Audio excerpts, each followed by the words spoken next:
Tamil Nadu CM గారు రేపు విజయ్ ప్రమాణ స్వీకారం చేయబోతున్నారు. చెన్నైలోని నెహ్రూ ఇండోర్ స్టేడియంలో ఉదయం 11:30 సమయానికి విజయ్ ముఖ్యమంత్రిగా ప్రమాణ స్వీకారం చేయబోతున్నారు. ప్రమాణ స్వీకారానికి అటు ప్రధాని మోదీతో పాటుగా LOP leader of opposition and Lok Sabha Rahul Gandhi కూడా ఆహ్వానం వెళ్ళినట్టు తెలుస్తోంది. అయితే రాహుల్ గాంధీ కూడా ఈ ఈవెంట్ కి వస్తానని సుముఖత వ్యక్తం చేసినట్టు తెలుస్తోంది. అంటే ఆయన ఆల్రెడీ టీవీకేకి మద్దతుగా ఇస్తున్నారు కాబట్టి, మద్దతుగా నిలబడుతున్నారు కాబట్టి రాహుల్ గాంధీ విజయ్ ప్రమాణ స్వీకారానికి హాజరయ్యే అవకాశం ఉంది. తెలుగు రాష్ట్రాల సీఎంలు రేవంత్ చంద్రబాబు కూడా ఆహ్వానం అందించినట్టు తెలుస్తోంది. అటు మాజీ సీఎం జగన్ కి కూడా విజయ్ ఆహ్వానం పంపారు. ఇక ఇవాళ గవర్నర్ తో టీవీకే అధినేత విజయ్ భేటీ అవకాశం ఉంది. కాంగ్రెస్ సపోర్ట్ తో టీవీకే ప్రభుత్వాన్ని ఏర్పాటు చేయబోతోంది.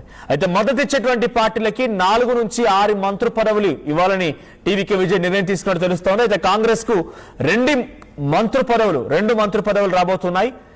సో అనుభవం ఉన్నటువంటి నేతలనే కేబినెట్ లోకి తీసుకుపోతున్నారు విజయ్ ని శాసనసభ పక్ష నేతగా ఆల్రెడీ టీవీకే ఎమ్మెల్యేలు ఎన్నుకున్నారు. అయితే ప్రభుత్వ ఏర్పాట్లో కాంగ్రెస్ తో పాటుగా పీఎంకే, వీసీకే, లెఫ్ట్ పార్టీలు కూడా జత కడుతున్నాయి. డిఎండీకే జత కడుతోంది, ఐఎంఎల్ కూడా జత కడుతోంది. సో మొత్తంగా ఫుల్ మెజారిటీతో మ్యాజిక్ ఫిగర్ దాటేసి విజయ్ రేపు ప్రమాణ స్వీకారం చేయబోతున్నారు. మరి రేపు ఎంతమంది మంత్రులు ఆయనతో పాటుగా ప్రమాణ స్వీకారం చేస్తారో చూడాలి. చెన్నైలోని నెహ్రూ ఇండోర్ స్టేడియంలో ఉదయం 11:30 సమయానికి విజయ్ ప్రమాణ స్వీకారం చేయబోతున్నారు. అయితే ఈ రోజు ఆయన గవర్నర్ తో భేటీ కాబోతున్నారు.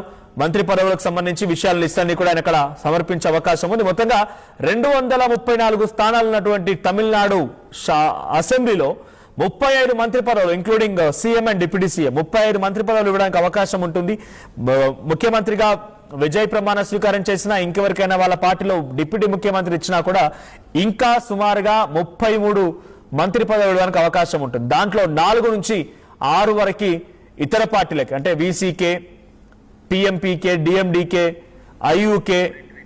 ఐయుఎంఎల్, సో ఇటువంటి పార్టీలకి ఆయన మద్దతు తీసుకుంటున్నారు కాబట్టి మ్యాజిక్ ఫిగర్ కోసం వారికి కూడా మంత్రి పదవులు ఇచ్చే అవకాశం ఉంది. అయితే ఇక్కడ ఇంట్రెస్టింగ్ గా ఒక చర్చ జరుగుతోంది. శబరినాథన్ ఎవరైతే తన డ్రైవర్ రాజేంద్రన్ కుమారుడు శబరినాథన్ ఉన్నాడో, శబరినాథన్ కి ఇప్పుడు మంత్రి పదవి కూడా దక్కే అవకాశం ఉంది.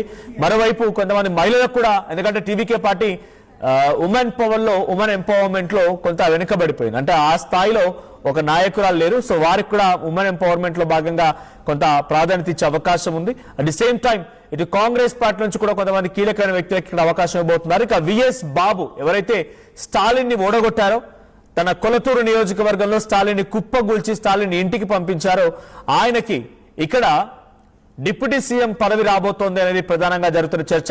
సో విఎస్ బాబు డిప్యూటీ సీఎం గా అండ్ ఇటు